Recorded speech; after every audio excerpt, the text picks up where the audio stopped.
At the heart of Burkina Faso's mining revolution stands one man, President Ibrahim Traore. Across Africa, and even among Africans in the diaspora, his name has become a rallying cry. To many, he is more than just a head of state. He is a symbol of defiance, a pan-Africanist voice, and a refreshing new force in a continent long dominated by older leaders and entrenched elites. Young, bold, and unapologetically audacious, Traore has captured the imagination of a generation. He challenges old agreements, resists neo-colonial control, and dares to rewrite the rules of how African nations engage with the world.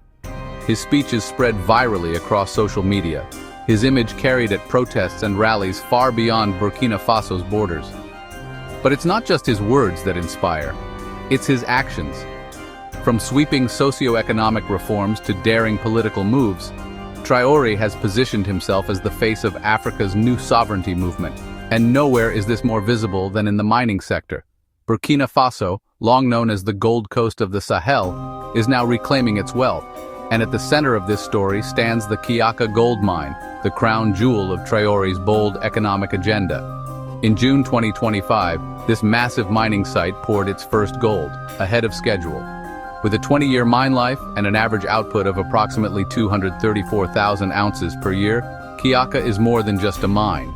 It is a test of leadership, a battle over sovereignty, and a symbol of whether Burkina Faso can finally flip the script on the resource curse. Location: Zaunduogo Province, 110 kilometers southeast of Ouagadougou, and 45 kilometers south of YF's Sanbrado mine.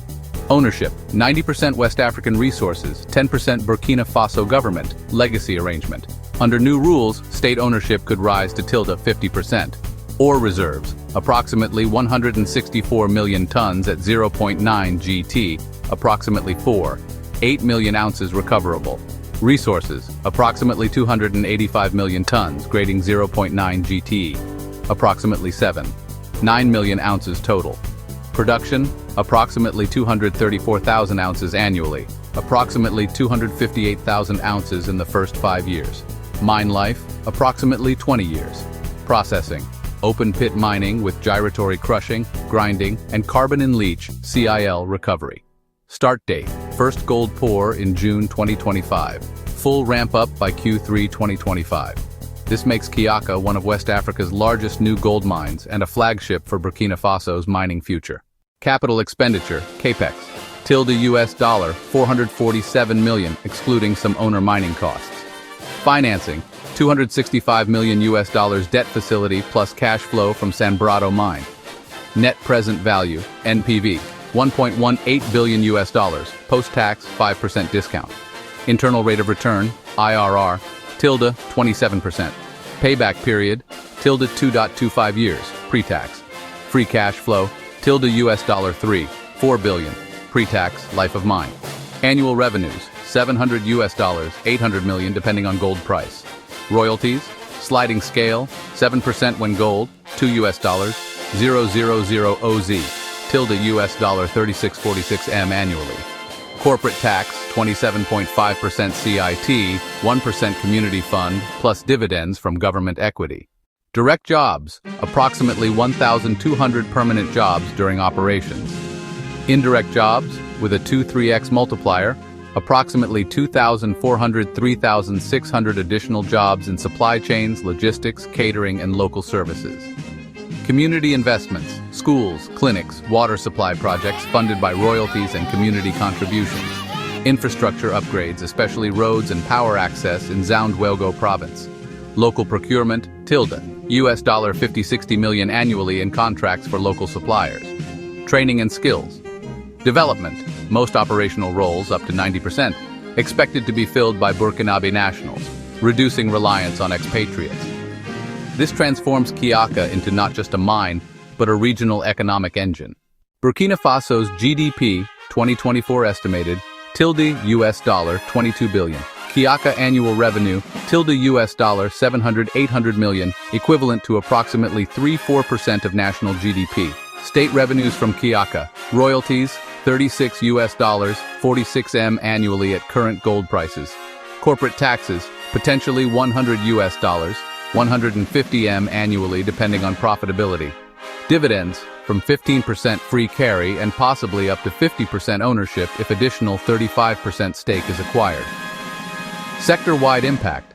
With Kiaka and other mines, Burkina Faso's gold output could reach 65 tons annually by 2027, consolidating its status as Africa's #1 gold producer and the 6th largest globally.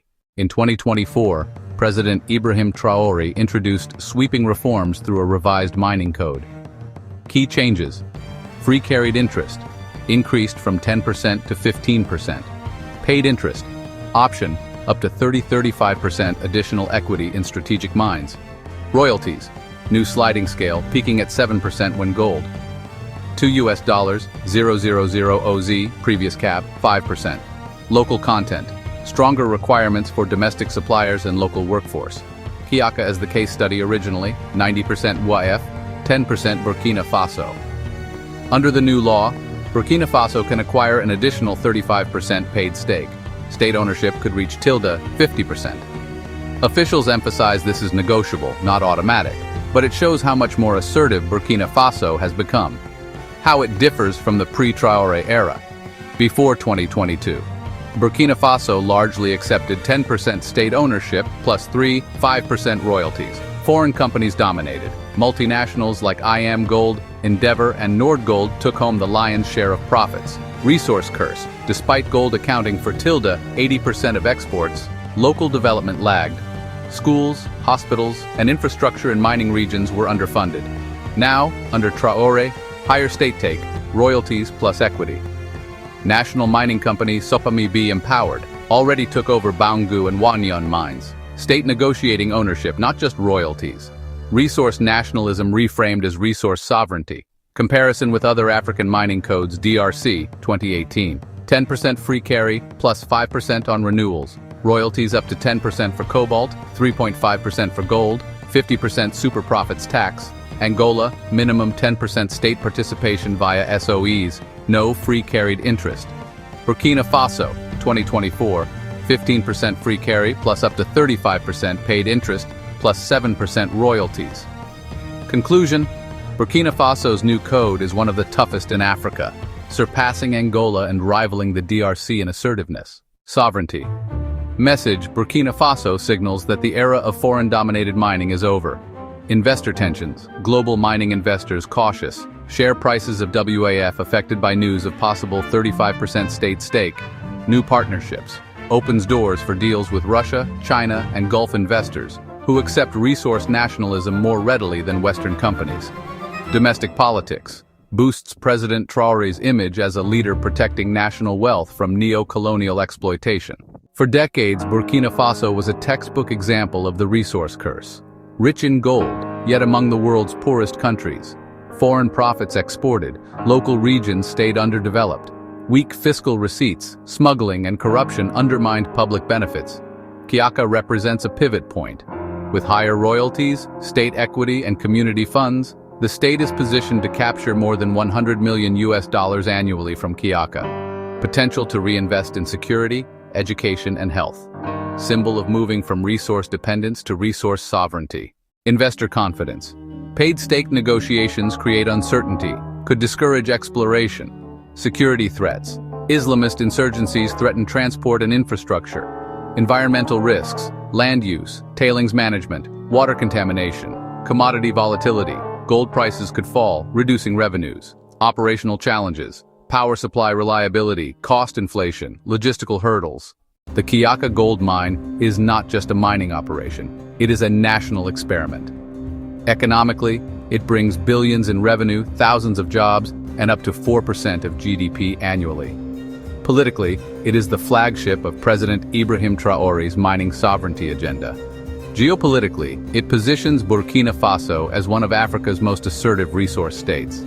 If successful, Kiaka will prove that a resource-rich but underdeveloped country can flip the script, turning gold from a curse into a catalyst for transformation. If it stumbles, it will underline the difficulty of balancing sovereignty, investment, and security in one of the world's toughest environments.